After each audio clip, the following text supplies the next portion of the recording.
আসসালামু আলাইকুম এভরিওয়ান, কোনহাট থেকে মেহেদি। আজকে আরো একটা সেল পোস্ট নিয়ে আসলাম। এই যে আমার পাশে দেখতেছেন বড় ভাই, উনি হচ্ছে সোনির একটা প্রোডাক্ট পার্সেল করছে। এটা হচ্ছে সোনি 5 Mark III। এই প্রোডাক্টটা আমাদের কাছে কন্টিনিউ আছে, আপনারা জানেন, পেয়ে যাবেন। তো আজকে এই ভদ্রলোক কিন্তু একটা হ্যারাসমেন্ট হয়েছে মার্কেটে। উনি একটা প্রোডাক্ট পছন্দ করছে, ওনার ওই কালারটা নিবে না, বিদায় ওনাকে এমন একটা প্রাইস বলছে মার্কেটের রেট হচ্ছে গিয়ে মানে কেনা দামের থেকে একটু কম বলে দিছে। তো উনি জন্য মার্কেটে মানে হ্যারাসমেন্ট হয়। তা আসলে এই কাজটা করাটা ঠিক হয় নাই।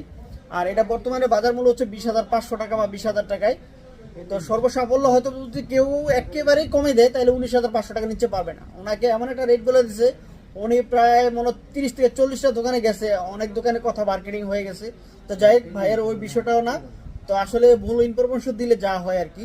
তো ভাইয়ের কাছে প্রোডাক্টটা বিক্রি করলাম সর্বশেষ। তো ওনার সর্বমোট মিলে মনে হচ্ছে আমাদের ব্যবহার বা কথাবার্তা মিলে উনি স্যাটিসফাইড। তো ওনার সাথে একটু কথা বলে দেখি, একটু কাছে আসেন।